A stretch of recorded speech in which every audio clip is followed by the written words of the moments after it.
हे भगवान, फिर उसकी गति क्या होगी? आपने तो स्पष्ट कह दिया कि जिसका मन वश में नहीं, जिसकी इंद्रियां वश में नहीं, उसके लिए योग प्राप्त होना कठिन, अर्थात भगवत प्राप्ति होना कठिन है। जो तत्परता पूर्वक संयमित होकर अपने मन को वश में कर ले, वो सुख पूर्वक भगवत प्राप्ति कर सकता है। पर उस साधक की क्या गति होगी जिसका मन, बुद्धि, चित्त, अहंकार ये वश में नहीं है, और वो साधना करता है, नाम जप करता है, सत्संग करता है, स्वाध्याय करता है, पर इंद्रिय विजयी नहीं है, मन विजयी नहीं है। अंतिम समय उसकी भगवत स्थिति नहीं रहेगी, क्योंकि वो मन विजयी नहीं है। विषयाशक्ति है, असावधानी है, अंतकाल में मन परमात्मा में नहीं लगा, विचलित हो गया, साधन से हट गया, परमात्मा की प्राप्ति नहीं हुई। तो हे कृष्ण, कृष्ण सबको आकर्षित करने वाले, हे भगवान, आप ही जान सकते हो, इस प्रश्न का उत्तर आप ही दे सकते हो कि उसकी क्या गति होगी। तात्पर्य है कि वो नरक तो जाएगा नहीं, क्योंकि नाम जप करता है। थोड़ा भी नाम जप करता है तो नरक नहीं जाएगा, थोड़ी भी भक्ति करता है तो नरक नहीं जाएगा।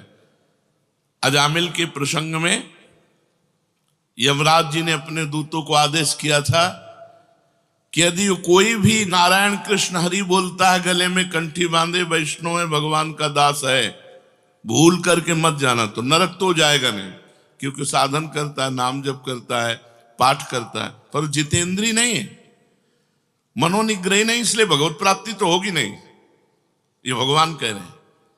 पर नरक तो जाएगा नहीं, क्योंकि नाम जप करता है, और स्वर्ग की इच्छा नहीं, इसलिए स्वर्ग नहीं जाएगा, और मोक्ष इसलिए नहीं हुआ कि वो मन इंद्रियों को बस में नहीं किया।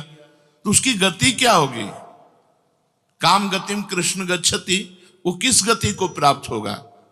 कश्चिन्नो भय विभ्रष्टस् छिन्ना भ्रमिव नश्यति, अप्रतिष्ठो महाबाहो विमूढ़ो ब्रह्मणा पथि। हे महाबाहु, हे अजान बाहु, संसार के आश्रय से तो रहित है और परमात्मा के मार्ग में भ्रष्ट हो गया है, परमात्मा को प्राप्त नहीं कर पाया और संसार के मार्ग को छोड़ दिया है, दोनों ओर से भ्रष्ट हुआ। उसकी क्या गति होगी? कहीं वो किसी बादलों की तरह छिन्न भिन्न नष्ट तो नहीं हो जाएगा। दोनों ओर से भ्रष्ट हुआ, अर्थात संसार मिला नहीं, परमार्थ में भगवान मिले नहीं, तो उसका समय जो परमार्थ में गया, जो भजन साधन में गया, वो सब बेकार हो गया, क्योंकि आपकी तो प्राप्ति हुई नहीं। एतन्मे संशयम कृष्ण छेतुर्मर्हस्य शेषतः त्वदन्या संशयस्यास्य छेता नाहुपपद्यते। हे कृष्ण, मेरे इस संदेह को सर्वथा छेदन करने के लिए आप ही समर्थ हैं, क्योंकि किसकी क्या गति होगी इसका निर्णय तो सिर्फ भगवान कर सकते हैं।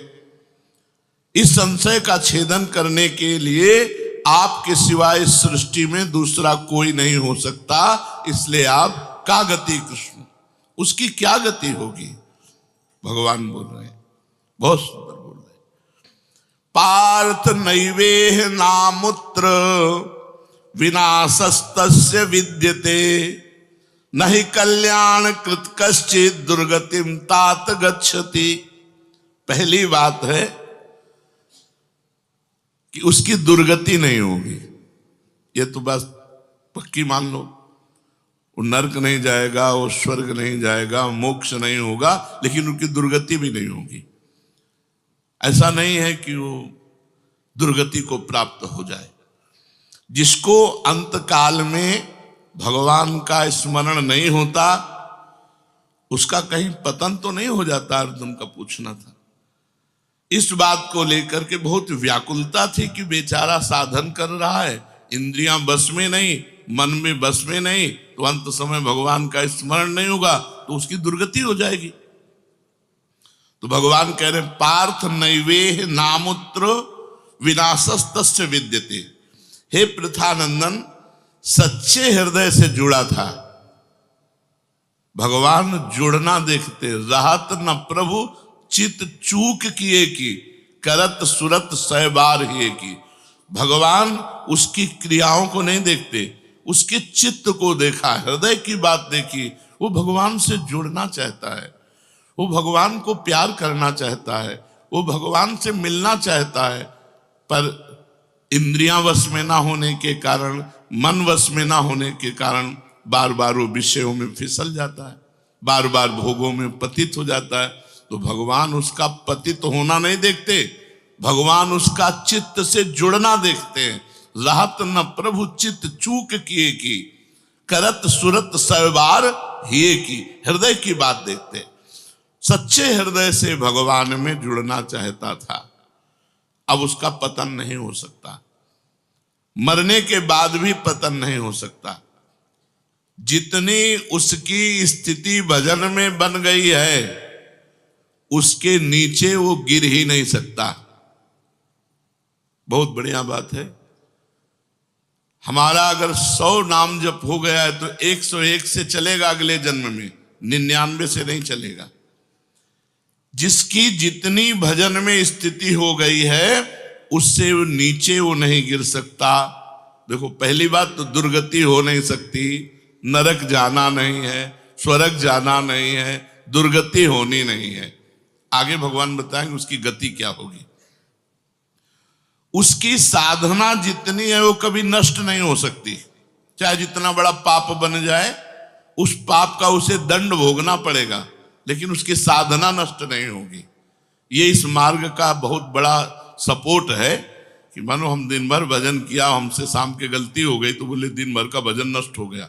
नहीं, आपका भजन दिन भर का वो है, और जो आपकी गलती हुई वो अलग है। गलती का आपको प्रायश्चित या दंड भोगना पड़ेगा, और भजन आपका सुरक्षित है, वो नीचे नहीं गिरेगा, उसकी साधन सामग्री नष्ट नहीं होगी।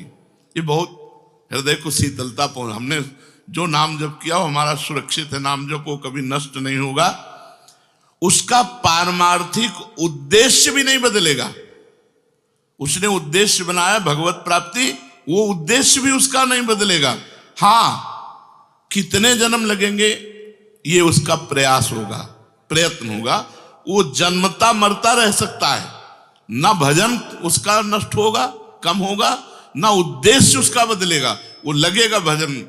भक्ति बीज पलटे नहीं, जो जुग जाए अनंत, ऊंच नीच कुल उपजय होए संत को संत। वो कभी ऐसा नहीं हो सकता कि इतना भजनानंदी अब भ्रष्ट हो गया तो वो पतित हो गया, नीच दुर्गति, अरे सब बेकार, कुछ नहीं। जो गलती हुई उसका दंड मिलेगा, और जहां से वो भजन कर रहा है वहीं से उसकी भजन की स्थिति आगे बढ़ेगी। जैसे उदाहरण में राजर्षि भरत का उदाहरण दिया था कि हिरन पे वृत्ति गई तो हिरन बने, लेकिन गंडकी नदी में खड़े होके हिरन बन करके भी इतना भजन किया कि अगला जन्म जड़ भरत जी के रूप में ब्रह्मबोध संपन्न महापुरुष के रूप में हुआ। तो भगवान कहते हैं, न ही कल्याण कृत कश्चित दुर्गतिम तात गच्छति। अर्जुन, हे तात, बहुत प्यार भरा संबंध है, उसकी दुर्गति नहीं हो सकती। जो मेरा थोड़ा भी भजन किया है उसकी दुर्गति नहीं हो सकती। साधक के लिए बहुत ही पॉइंट के आश्वासन की बात कह रहे कि थोड़ा भी भजन किया तो उसकी दुर्गति नहीं हो सकती, और अगले जन्म में परमात्मा प्राप्ति की लालसा इतनी प्रबल होगी कि वो इंद्रियों मन को वश में कर लेगा। इस जन्म में जो चूक हुई वो अगले जन्म में सुधार लेगा। उसकी दुर्गति नहीं होने का तात्पर्य है कि जो मनुष्य कल्याणकारी कार्य में लगा हुआ है, जिसके लिए मनुष्य शरीर मिला है, वो कार्य कर रहा है, भजन कर रहा है, सत्संग कर रहा है, स्वाध्याय कर रहा है, ठाकुर सेवा कर रहा है, वो अपने असली कार्य में लगा हुआ है। पर